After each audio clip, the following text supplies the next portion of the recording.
사도신경으로 신앙 고백 드리시겠습니다.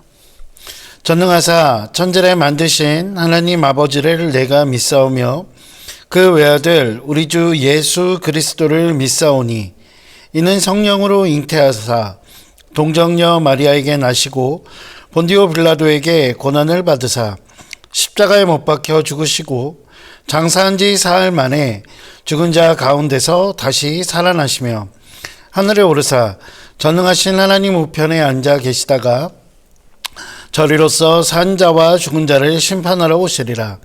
성령을 믿사오며 거룩한 공예와 성도가 서로 교통하는 것과 죄를 사하여 주시는 것과 몸이 다시 사는 것과 영원히 사는 것을 믿사옵나이다. 아멘.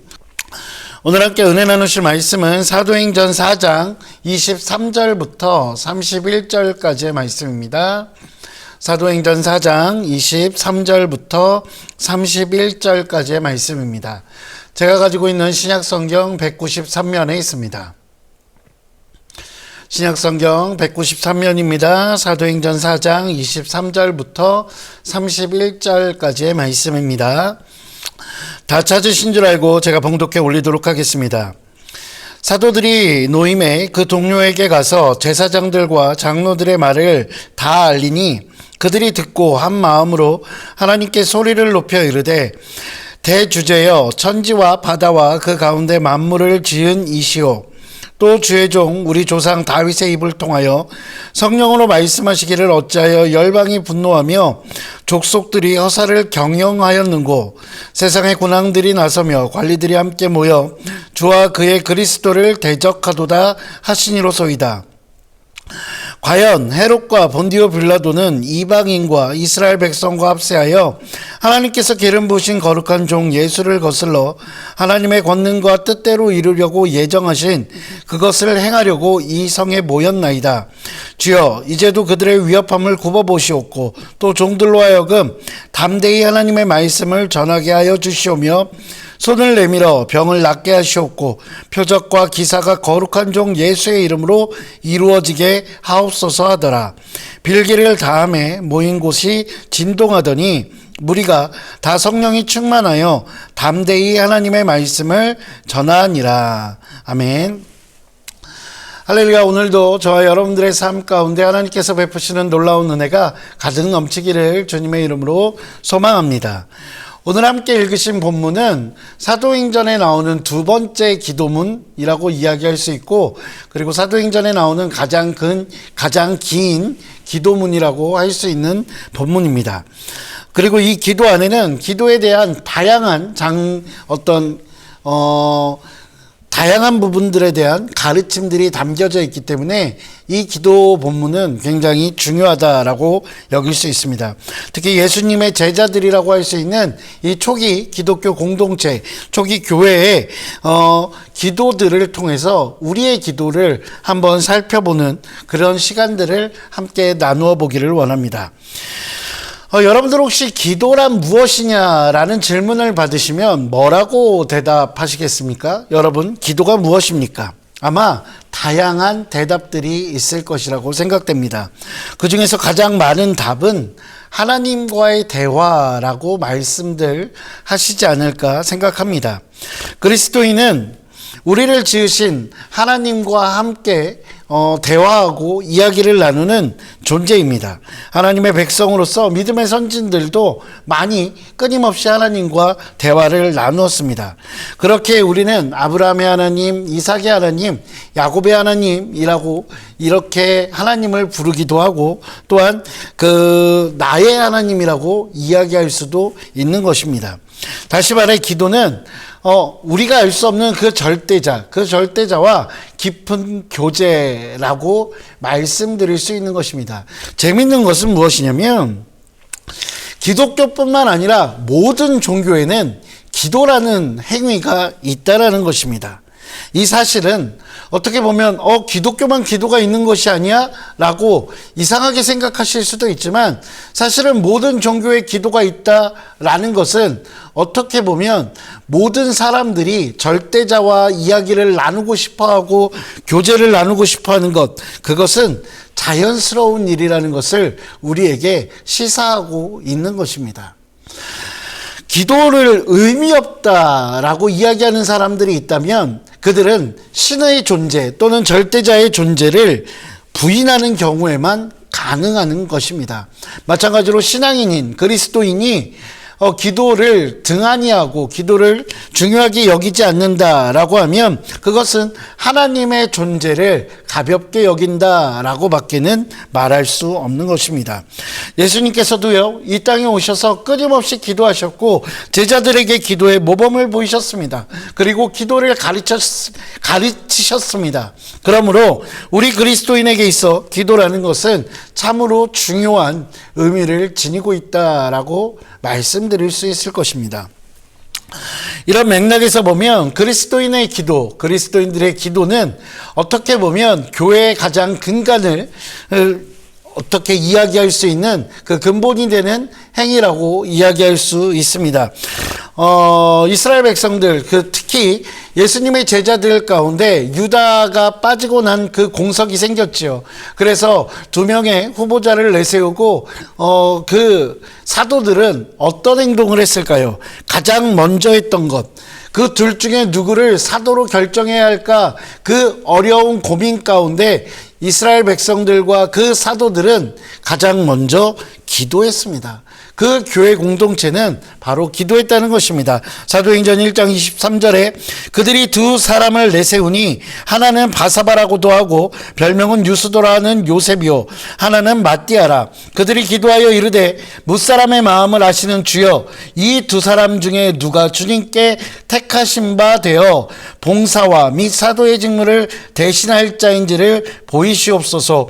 유다는 이 직무를 버리고 제 곳으로 갔나이다 하고.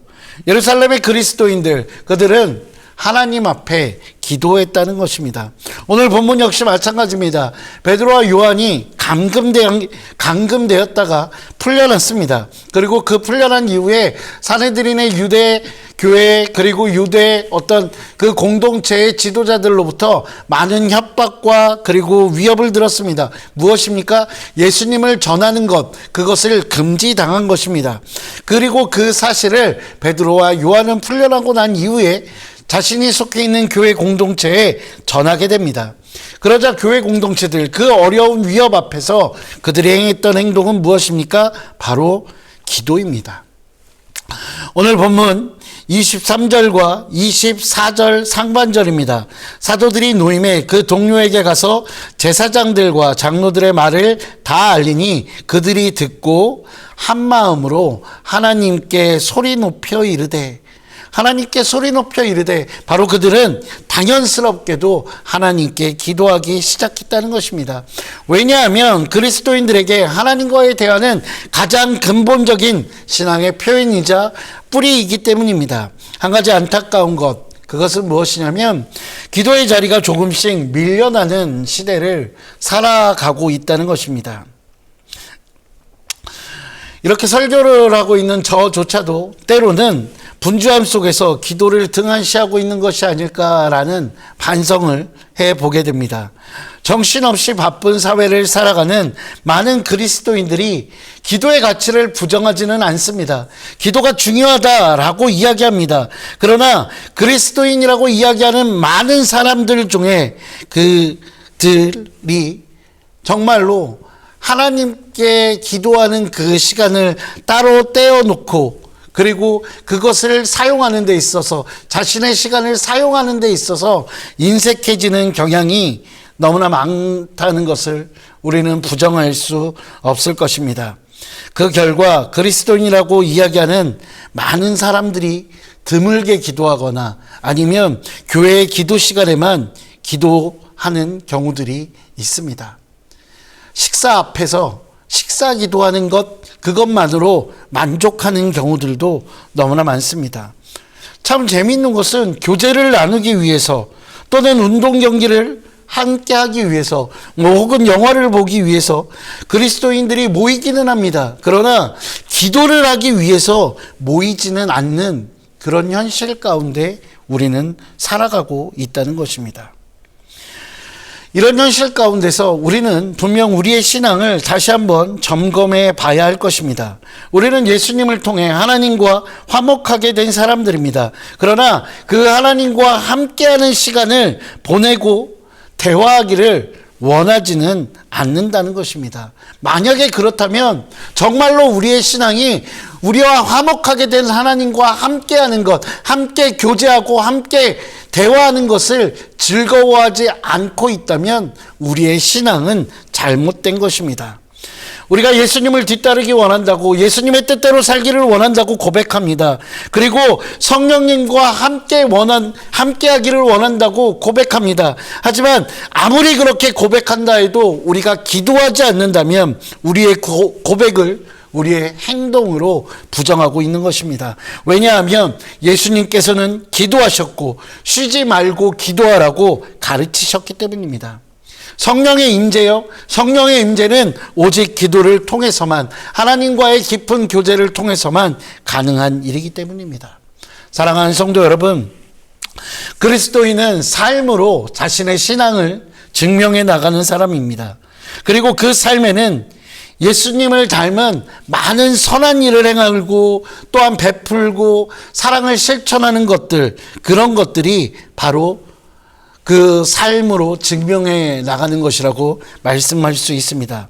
그러나 아무리 이러한 행동들이 많이 있다 할지라도 먼저 하나님을 사랑하지 않는다면 그 모든 것은 신앙이라고 할 수 없는 것입니다.